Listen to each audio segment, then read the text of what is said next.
Bueno, hola, estoy en otro ambiente, en otro escenario y quiero decirles un poco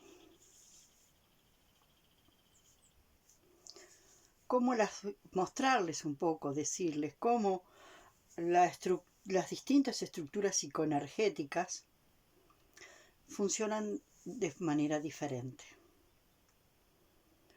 Las estructuras energéticas, psicoenergéticas, más comunes, tienen como mecanismo defensivo la disociación. Desde muy pequeño el niño comienza a disociarse porque si no se disocia no sobrevive. La disociación es un mecanismo que al niño le permite sobrevivir a la incoherencia que percibe en el mundo que lo rodea. Incoherencia que sostenemos los adultos que ni siquiera nos damos cuenta. Nosotros hemos naturalizado tanto la incoherencia, la incongruencia, la cantidad enorme, innumerable de contradicciones en las que estamos todo el tiempo, a partir de esas disociaciones que empiezan en la más tremenda infancia, donde entre lo que se siente, lo que se piensa, lo que se dice y lo que se hace, hay una incongruencia total. Y además, lo que se dijo en un momento es totalmente diferente a lo que se dijo en el momento siguiente. Y también, inclusive, lo que se va sintiendo está absolutamente dependiendo de cada instante. Pero lo que pasa es que la comprensión de lo que se siente está auturada. Uno siente y expresa de manera ciega lo que siente, sin conciencia, sin poder comprender qué es lo que está sintiendo, sin tener una comprensión real de qué es lo que está sintiendo y cuál es y qué es lo que nos está pasando mientras sentimos lo que sentimos. Entonces ahí hay una diferencia muy importante entre la función natural y original de las emociones y la función que adquieren las emociones en este mundo para sobrevivir. Entonces, esa emoción primaria, ¿no? Esa emoción primaria, que es la emoción que viene en el diseño original con la función que tiene que cumplir, esa emoción primaria se ve absolutamente distorsionada por la imposibilidad de gestionar esa emoción primaria porque el contexto no te lo permite. Entonces, como tenemos las emociones programadas, tenemos los pensamientos programados, estamos de verdad absolutamente programados en lo que pensamos, en lo que sentimos, en lo que decimos y por lo tanto en lo que hacemos. Y funcionamos como seres autómatas. En esos niveles de disociación nosotros no nos damos cuenta que en lo que estamos diciendo hay una contradicción inverosímil. Y como está tan naturalizado, lo decimos y lo decimos y lo repetimos y nos parece una verdad grandiosa sin poder ver la enorme contradicción que hay en lo que decimos porque no la vemos porque desde nuestra disociación no la vemos.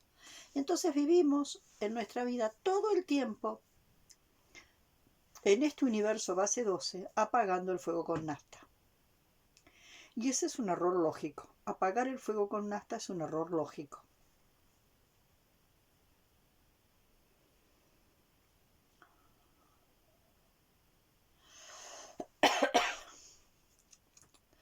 Apagar el fuego con nafta es un error lógico, que tiene que ver con que creemos que el fuego se va a apagar si yo le tiro nafta, ¿no? Entonces le tiramos nafta al fuego, pero se agranda más, ¿no? Toma más fuerza, más intensidad. Le tiro más nafta, adquiere más intensidad. Y no logro, con ese instrumento de la nafta, no logro que el fuego se apague.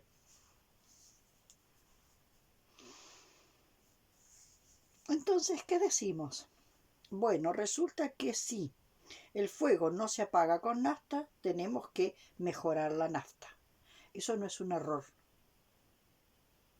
El error es un error lógico. El error lógico quiere decir, la nafta me permite apagar el fuego. Eso es un error lógico, ¿no? Porque hay una asociación entre nafta, apagar y fuego que está lógicamente equivocada. El error lógico me lleva a pensar que si la nafta no logra apagar al fuego, es que a la nafta hay que mejorarla. Y entonces eso es una equivocación. La equivocación es la acción de querer mejorar la nafta para que la nafta de verdad termine apagando el fuego. Entonces ahí empieza la historia de que por todos lados empiezan a aparecer extrañas posturas. Voy a encender la luz, vamos a ver cómo funciona si enciendo la luz. Opa, se me complica un poco. A ver ahí. Bueno, mis lentes hacen un movimiento raro. Bueno, no importa, por lo menos creo que me veo un poquito más. Bueno, entonces les decía,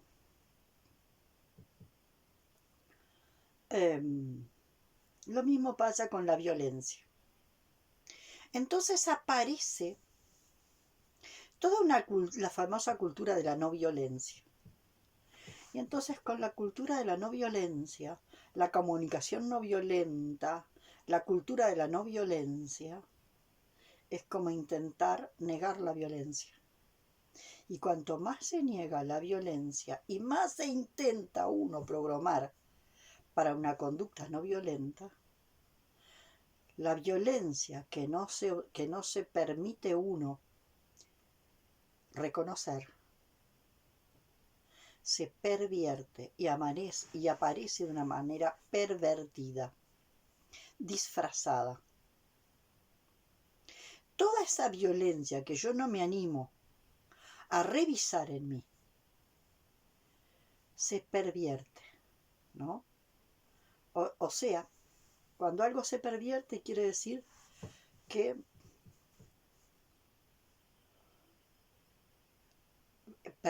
pervertir viene de perverso, de armar un verso por verso. Cambio la realidad por un verso. Perverso por verso. Cambio la realidad por un verso. Entonces, hay dentro de mí, digamos que hay dentro de mí un impulso violento que voy a reprimir, que voy a suprimir, que voy a evitar tomar conciencia de él. Entonces, y me armo un verso, me armo un verso para evitar tomar conciencia que de mí sale un impulso violento. Entonces, a partir de ahí, en esa negación total de la violencia, ¿no? Porque tengo que ser un, ¿cómo es? Guerrero de la paz, guerrero de la paz, guerrero de la paz. No, no, no, no, no. ¿Qué guerreros de la paz? ¿Qué guerreros de la luz? ¿Qué guerreros de la... Lo que tenemos que hacer, ser capaces de distinguir cuando un movimiento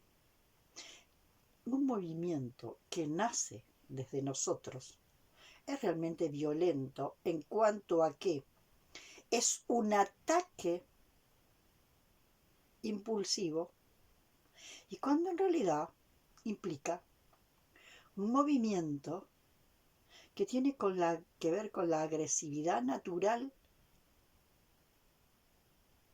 que es parte de la vida.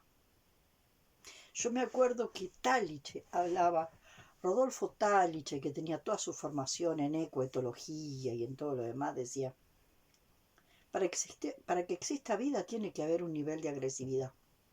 Si no hay un nivel de agresividad, yo no muerdo ni mastico una manzana. ¿Tá? Entonces ahí tenemos esta historia, ¿no? De la gente que de alguna forma, todo lo que está pasando, ¿no? Estos animalistas que dicen que hay que cuidar a los animales y hay que cuidar a los animales y el amor por las mascotas y esto y lo otro. Bueno, hay algunos animalistas que no son veganos, que comen carne y que mientras están cuidando a todas las mascotas, se están comiendo un rico churrasco. Entonces, hay animales que hay que cuidar y hay animales que no hay que cuidar. Yo no estoy ni a favor de una cosa ni de la otra. Yo lo que entiendo es que en eso hay una contradicción baja, profunda y compleja, ¿no? Que entonces no nos damos cuenta la función que están cumpliendo las mascotas en nuestra vida, que son grandes tapaujeros. Y no nos damos cuenta lo que nos está pasando en la necesidad de comer carne, que es legítima. Pero la forma en que nosotros accedemos a la carne que comemos está muy distorsionada. No es lo que comemos, es cómo logramos hacernos o llegar al alimento que comemos.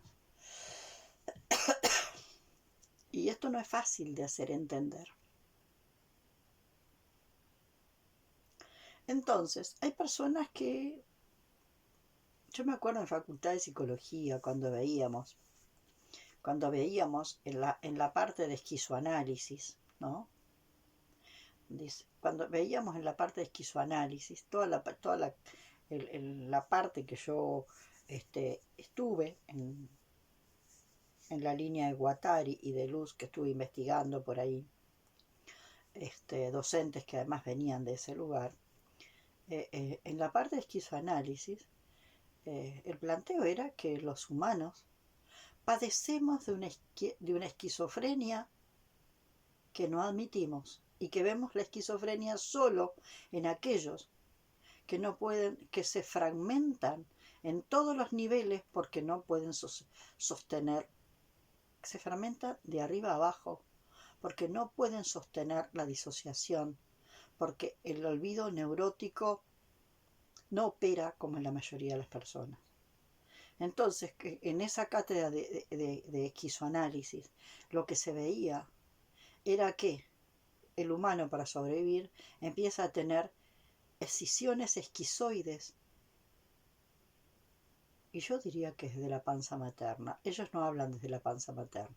Ellos, o por lo menos los autores que yo he leído, hablan de que las escisiones esquizoides comienzan cuando el niño ya comienza a vivir, ¿no? En el mundo externo, no mientras está dentro del útero. Yo creo que adentro del útero ya también el niño está viviendo, recibiendo elementos de este contexto esquizoide, este gran manicomio en el que vivimos. Bueno, algunas personas que de alguna forma tenemos determinadas estructuras psicoenergéticas, cuando de alguna forma un proceso psicológico empieza a moverse, se empieza a mover, cuando un proceso psicológico empieza a moverse, no se puede detener, no se puede detener. Nosotros no podemos jugar, no podemos hacer el jueguito de acá estamos jugando a ser terapeuta y yo ahora juego a ser terapeuta y tú ahora jugás a ser paciente. No. Con determinadas personas eso no funciona de esta forma porque es como, porque la persona no tiene autocontrol. Y las personas hablan que tienen un error, porque disociarse no es parte de un proceso de autorregulación. Disociarse es un proceso de autocontrol. La autorregulación tiene que ver con darse permiso para ir viviendo ese proceso, viviéndolo, respirándolo, sintiéndolo y viviéndolo. A mí especialmente lo que me pasa es que yo, para poder darme permiso para parirme, ¿no? Que quiere decir que de alguna forma en un contenido importante del inconsciente colectivo, del inconsciente personal, que también está conectado con el inconsciente colectivo, se empieza a mover. Cuando algo se empieza a mover, yo de verdad, yo no puedo parar el proceso. Yo no puedo parar, no lo puedo detener. Mi autorregulación va por enlentecer un poquito el proceso, respirar, enlentecerlo, y ahí va la regulación. Y bueno, irlo moderando o modelando. Pero yo no puedo decir, bueno, del 1 al 10, intenta ver si intenta tomar para esta práctica un conflicto que te movilice un 3%. Yo no puedo garantizar. Y además, en general, los conflictos cuando van hacia el fondo no se quedan en un 3%. Cuando un conflicto se abre y va al fondo, porque va a tocar el punto de inflexión y no hay vuelta, va a tocar el punto de inflexión y va a completar la Gestalt. ¿Ya? Entonces esto es lo que de alguna forma se propuso en un grupo en el que estuve hace poco tiempo. Vamos a jugar a ser terapeutas. Tú vas a jugar a ser terapeuta y tú vas a jugar a ser paciente. Así que vamos a ir como estamos jugando, porque nosotros no tenemos la capacidad suficiente, y estamos jugando, en este jugar a ser terapeuta y paciente, vamos a ir tocando muy de a poquito cositas y sin decirlo, y cuando de alguna forma sientas que llegaste al lugar, te disocias. No está planteado, pero está implícito. Está implícito. Te disocias. Es un mandato interno. Cuando de alguna forma llegas a un límite, donde de alguna forma tú ya tocaste ese límite, donde te das cuenta que el contexto no te permite seguir, porque no tenés la suficiente contención. No hay la suficiente contención para poder darte una contención a tus procesos. Lo que tú tenés que hacer es disociarte. Y yo no puedo manejar la disociación como a mí se me antoja. Cuando un proceso comienza. Y tengo que ir al fondo. Por eso yo he tenido terapeutas que me han podido contener y con los que he podido hacer procesos muy importantes y profundos, y grupos terapéuticos donde me han podido contener y he ido a profundidades muy importantes. En algunos casos los docentes, los profesionales han tenido cantidad de prejuicios sobre lo que es sano, lo que es enfermo, lo que es esto, lo que es lo otro. En otros lugares la contención ha sido mucho más genuina en función de no tener la cabeza llena de etiquetas para etiquetar al paciente, y su actitud ha sido mucho más genuina. Pero a mí el hecho de poder estar en grupos donde nadie te dice que tenés que disociarte, y te disocias ¿para qué? Para cuidar al terapeuta. Yo me tengo que disociar, yo estoy funcionando como paciente y me tengo que disociar para cuidar al terapeuta. Entonces hay algo que no va.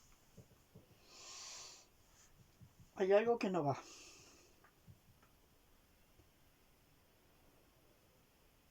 Entonces, yo desde niña, para mis propios procesos que hacía, un poco instintiva e intuitivamente, yo sentía la contención en el medio de la naturaleza.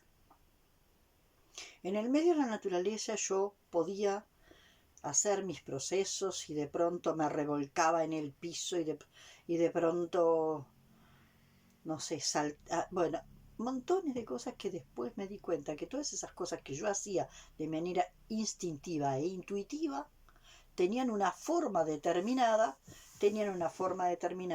en determinados dispositivos terapéuticos, y se les daba un nombre, y si les asignaba un texto, un texto, un texto racional que les da sustento, ¿no? En la lógica racional, ¿no? Porque si no, lo instintivo queda en nuestro mundo excesivamente racional, como desdibujado. Entonces, bueno, en estos 2 años, año y medio que llevo formando eh, consteladores paradoxales, en este año y medio que llevo formando consteladores paradoxales, a ninguno de los practicantes yo les voy a decir que de ninguna manera ellos puedan colocarse en el lugar de que estamos jugando. Y yo juego a terapeuta y tú jugas a paciente. No. Acá estoy haciendo una práctica, y cuando asumo el rol de terapeuta lo asumo a fondo y asumo todo el compromiso, con la confianza absoluta de que el campo me sostiene. Y el campo me sostiene. Y confío plenamente en mi inteligencia biológica y en la inteligencia de mi yo cuántico y en la inteligencia del campo cuántico, que me va a sostener y me va a guiar. Entonces vamos al fondo, y vamos al fondo, y vamos al fondo. El otro día uno de los alumnos que empezó a hacer una práctica, la persona que hacía de paciente, trae una situación para trabajar, que era la situación que tenía partido al medio al terapeuta. Bueno, acá hay que apechugar. Acá van a hacer un proceso de sanación simultánea. Entonces acá yo tengo que ver cómo le voy dando el respaldo al terapeuta para que el terapeuta vaya procesando en simultáneo lo que le está pasando al paciente, sin dejar de ver al paciente.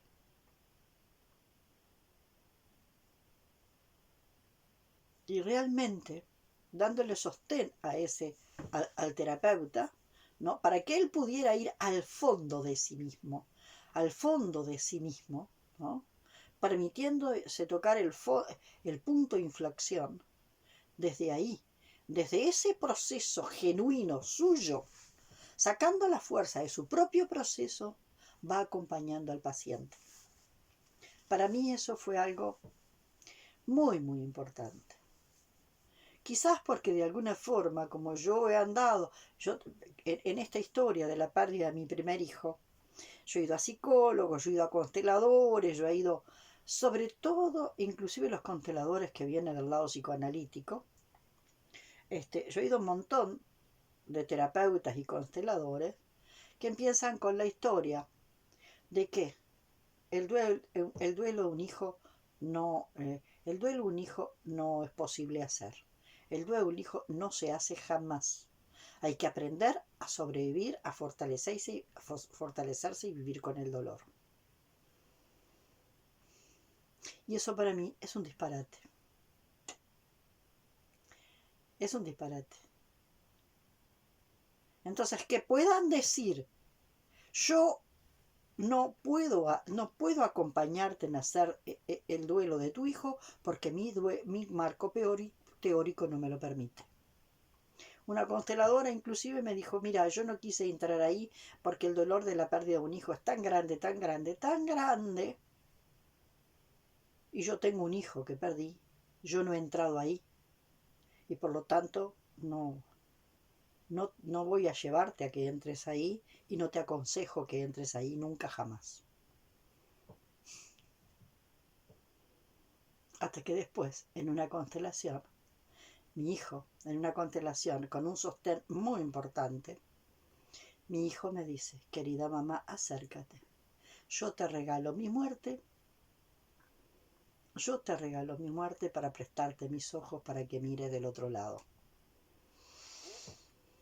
Entonces, bueno, acá estamos en la historia, vuelvo a decirles. De lo absolutamente cuadriculados que estamos, de lo absolutamente metidos debajo del cuarto plano, con toda la distorsión del diseño del cuarto plano, para abajo, ¿no? Y en esta historia de corregir una cosita por allá y corregir una cosita por acá y corregimos una cosita por acá sin ir al fondo jamás. Y no hay verdadera sanación si no vamos al fondo. Y la otra cosa importante es perder el miedo de ir al fondo, porque el campo no te deja entrar te va a dejar entrar hasta el punto de inflexión, que sea el punto de inflexión para el que estés preparado o preparada en este momento. Esa consteladora que me dijo que no iba a entrar a tocar el tema de mi hijo muerto porque ella tenía un hijo muerto y no había entrado nunca ahí porque el dolor es muy grande. Y qué bueno, y que entonces ella me aconsejaba que yo no entrara nunca ahí. Pero bueno, son distintas maneras de ver, son distintas maneras de sentir, son distintas maneras de entender. Y yo la verdad es que yo, por autocuidado, yo no me abro, yo ya no me abro en contextos donde me doy cuenta que no voy a encontrar la contención necesaria y suficiente. Y me cuido, ¿sí? Autocuidado. Y cuando yo me cuido, también cuido a los demás. Donde yo no me siento en libertad de poder parirme a fondo, de poder entrar en este proceso e ir a fondo en este proceso, de ahí yo ya me voy. Por cuidado y por autocuidado. Porque yo enseguida que empiezo con mi proceso, empiezo a ver las caras. Y enseguida que empiezo a ver las caras, empiezo a ver el miedo de las personas en las caras. Y yo tengo que de alguna forma seguir con mi proceso, procesando mi propio proceso, pero también estoy atendiendo el miedo de todos los que aparecen, el miedo que tienen los otros por lo que yo estoy moviendo, ¿no? Por lo que yo empecé a mover, que los demás no pueden. Y técnicamente hacen movimientos aparentemente perfectos. Técnicamente mueven para acá, mueven para allá, hacen determinados movimientos, hacen movimientos técnicos que desde lo técnico parecen, yo diría, casi perfectos. Pero hay algo que está faltando. Hay algo que está faltando. Está faltando tierra. Está faltando tierra, tierra, tierra. Está faltando visceralidad. Está faltando tierra. Está faltando capacidad para contener.